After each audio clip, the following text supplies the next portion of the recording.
what's packing with you, YouTube? What's cracking? What's going down, baby? Back in crappy ass California. Crappy ass California. We are back with another video. Shout out to the people that do watch my vids. Appreciate y'all.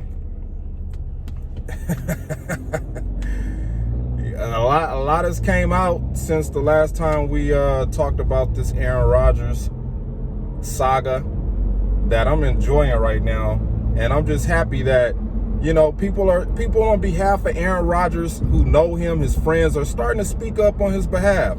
But ultimately, we still have to hear from you, bruh. We gotta hear from you. And don't worry about that, Terry. I'm gonna talk about the Lakers. But right now, we're gonna sort out all this Green Bay Packers stuff that's going on. And we're gonna mention a couple of people who I think should shut the fuck up. Starting off with Terry Bradshaw. Terry Bradshaw, shut the fuck up. Nobody's listening to you. I think Terry Bradshaw has always had a problem with Aaron Rodgers. Always had a problem with Aaron Rodgers. I don't know for what reason. Maybe he just looks at Aaron Rodgers and just be like, I don't like that fucking guy. I mean, I've done that. I've done that in my life where I was like, I don't know, man, that guy, fuck that guy. You know what I'm saying? I've done that before, so it's understandable, but fuck Terry Bradshaw. Next on the list, fuck Brett Favre. Bro, nobody want to hear you talking, especially about this. You done came out and said some dumb shit about the George Floyd situation. Like, bro, shut your ass up. You should be the last person talking about a quarterback having issues with the front office. We know it didn't go well between you and Green Bay when you left. Now we're going to send some shout outs. James Jones, John Coon, AJ Hawk, you know, people have been standing up in Aaron Rodgers' corner. I don't know if Jordy Nelson has said anything, but if he does say anything, we know it's going to be something positive and, you know, assurance that Aaron Rodgers will be back with the Green Bay Packers. I believe that's what Jordy Nelson would do. Thank you, Adam Schefter. Thank you for clearing all of this stuff up, man. Thank you, Adam. Really appreciate the hard work that you do for ESPN. Now let's go back. Let's take a couple of steps back. Okay. When the Green Bay Packers and Aaron Rodgers situation first hit the news, it was the expose about Mike McCarthy and Aaron Rodgers' relationship that stole ratings. Ratings went through the roof for ESPN. Went through the roof. It was one of the biggest talking points all summer or all off-season long. All off-season long, that's what we was hearing about. Aaron Rodgers, Mike McCarthy. Aaron Rodgers, Mike McCarthy. And then finally, Mike McCarthy gets fired after losing to Josh Rosen and the fucking Arizona Cardinals at home. At least Josh Rosen got that on his resume, that he came in Aaron Rodgers' backyard and beat him. And that was the end of Mike McCarthy. Then saga continues with the hiring of the new coach.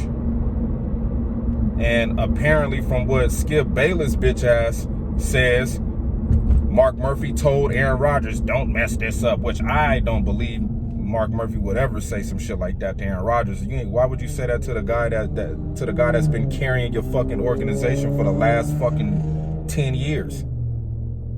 How dare you say don't fuck this up? When Aaron Rodgers was pulling not only his weight, not only the trash ass defense weight, but he was pulling the fucking head coach weight too. So what the fuck are you talking about?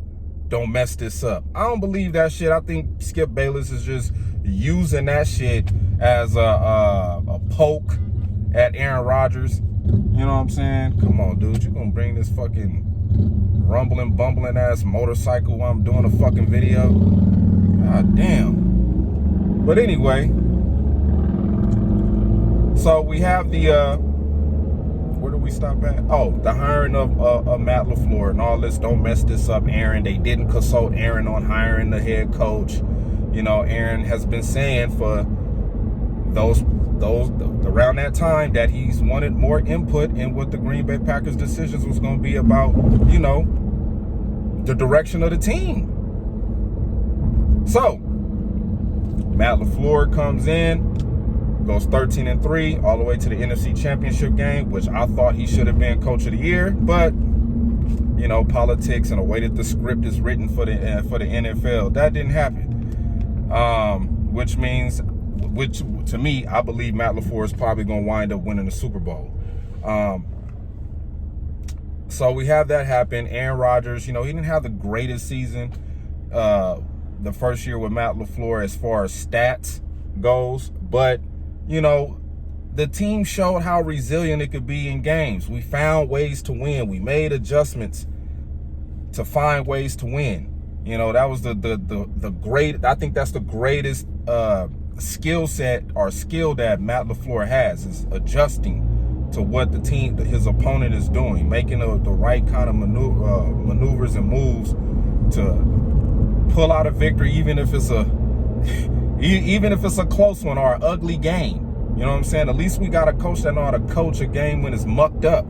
So 13-3, lose to the damn San Francisco 49ers in the NFC Championship game. Lost money on that game, but I made it up in the Super Bowl when the 49ers fucking lost. Thank God, man. That was a good $2,000 I won right there.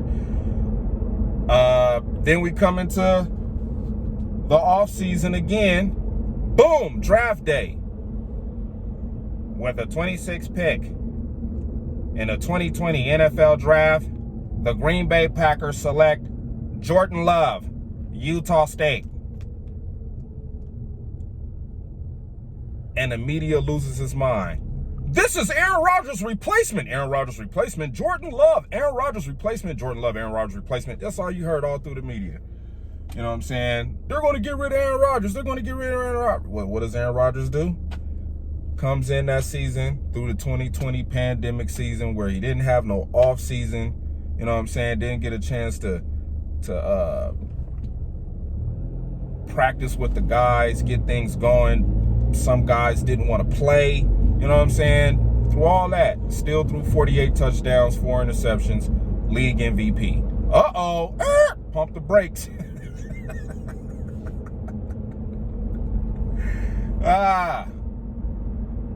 Pump the brakes. So after that MVP performance, and we going, and you know, the upsetting loss to the Buccaneers in the NFC Championship game, that bum Tom Brady, who threw 3 interceptions in that fucking game. Oh God, man, just thinking about that game still irks the shit out of me. They just continue to keep writing the script for this bum ass nigga Brady. And I do expect Brady to be in the damn Super Bowl next year, playing probably against the fucking Raiders. Probably the script probably gonna be wrote for the Raiders to get to the fucking Super Bowl. So we lose. Bam, off season again. And what does Adam Schefter do? We need ratings. We need ratings. Nobody's really watching the NFL draft. Nobody was really watching that shit, man. A lot of people didn't know who the fuck these dudes were. You know, these quarterbacks that got drafted are highly questionable. You know what I'm saying? The NFL just always wants to turn this damn beauty contest into the prettiest fucking girl, the Miss Universe. You know what I'm saying? 6 quarterbacks drafted in the first round. Give me a fucking break. It was way better talent than some of them quarterbacks that got drafted. A lot of them quarterbacks was reaches, man. I'm like, Justin Fields? Really? Man, y'all would have been better off just rolling with Andy Dalton. But anyway, it's not my team. Adam Schefter, just ESPN, man. They hungry for ratings. Nobody's really watching ESPN. Nobody's really watching Undisputed, Fox and Shannon and all of them. They get clickbait. You know, we living in the clickbait era. right now. People don't got time to sit in front of a TV and watch Stephen A. Smith. I believe Aaron Rodgers should come to the Steelers. Man, he ain't coming to no goddamn Steelers, man. Not with Big Ben over there. You're not coming over there. You know, all this, I think you should go to the Browns. No, they good with Baker Mayfield.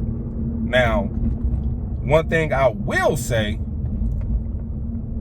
I'm not going to sit up here and say, I'm not going to sit up here and say Adam Schefter is a piece of shit. You know, he shouldn't have did what he did. That was some foul shit. Why would you do that to the league MVP? Blah, blah, blah, blah, blah, blah, blah, blah. At the end of the day, man, he got people who tell him what to do and people he have to answer to. So those people, I think from the higher ups, hey, man, we need ratings. Say something about the Green Bay Packers and Aaron Rodgers. You know, that got us good ratings last year. And bam, here we go again. Aaron Rodgers in the news for the third consecutive year in a row. His news makes the loudest noise. Tom Brady has surgery. They don't want to talk about that. They ain't speaking up on that. The Seattle Seahawks dude, Wheeler, he beat the shit out of a girl when she woke up. Oh, damn, I thought I killed you. They want to sweep that under the rug and say he got mental issues. But when it comes to some bullshit like this, this reminds me of Deflategate, man, to be truthfully honest. This is what this reminds me of. Some bullshit ass storyline to cover up all the other shit that the NFL is not speaking about. Talented, historic franchise, talented all-world quarterback, going at it, fighting each other. That's way better news than hearing about another football player getting caught on PEDs or another football player going to jail for something stupid or beating his girlfriend or his wife. I mean, did we forget about the Giants kicker that was whooping his wife ass numerous times and the NFL knew about it and they didn't say nothing about it? But no, this is more important. The Green Bay Packers and Aaron Rodgers. I hope the outcome of this leads to a championship. To be in the news this goddamn much, something's got to play out in the end. And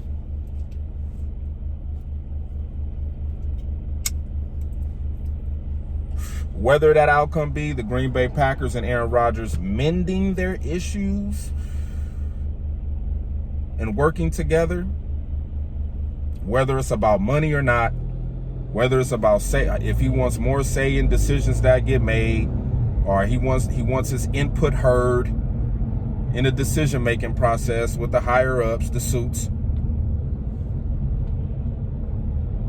With all of that, through all of that comes a championship with this marriage between player and organization, or June 1st comes around and both decide to part separate ways, and then the clock is on. The clock is on. Who's going to win a championship first? Aaron Rodgers or the Green Bay Packers? Same scenario that Tom Brady just went through after leaving the New England Patriots. Who's going to win the Super Bowl? Tom Brady or Bill Belichick? And the NFL, to keep the narrative of their script that they want to entertain us with, let Brady go out and get anybody he wanted. Brady was having illegal practices during COVID. He walked into somebody's house unannounced. Oh, hey, coach. The coach don't live here, motherfucker. He lucky he didn't get shot. They just let Brady just have all this whole fiasco of an offseason, man. I was just reading shit like that's when I was like, man, something's up with all of this shit going on with Brady. You know, he got AB staying at his house, like, just craziness, man, craziness. He get Rob Gronkowski back. He probably gonna get Julian Edelman back. this upcoming season. You know, the script is for Brady. I mean, the script is coming to an end. I believe that.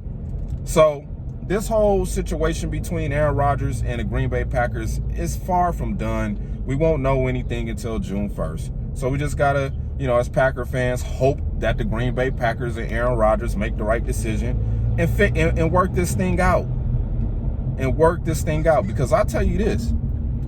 If the Green Bay Packers going to open up the stadium to fans, man, it's going to be some empty-ass seats. And, like, this is unfair to Jordan Love. When you think about the whole aspect of everything, Jordan Love didn't ask to be drafted by the Green Bay Packers. He didn't. But he's going to get the brutal side of this whole situation. People are already just talking shit about him on Twitter. Yeah, I heard, one guy made a perfect point. Nobody is saying Jordan Love is ready to play, to go out there and start week 1. Nobody is saying that from the organization, which tells me that Jordan Love still need work. He still got to figure this shit out. Yeah, he might have had a couple of good, you know what I'm saying, practices against the practice squad, 7-on-7 drill, whatever they run. Yeah, he might have looked good on a couple of days, but match that to the resume of Aaron Rodgers. He just can't fill those shoes. You got a 3-time MVP on your hands. You got Packer fans going crazy on social media right now. I mean, people are hitting me up, man, you got to speak about this. And I'm like, man, I'm just listening and waiting until all this shit pan out. You know, so you already know where I stand. I'm standing with the Green Bay Packers, man. I mean, I'm not finna be. No, I mean, God bless Aaron Rodgers for being the quarterback that he is, to provide, you know, to provide us with a Super Bowl. You know what I'm saying? And that's the thing that gets me the most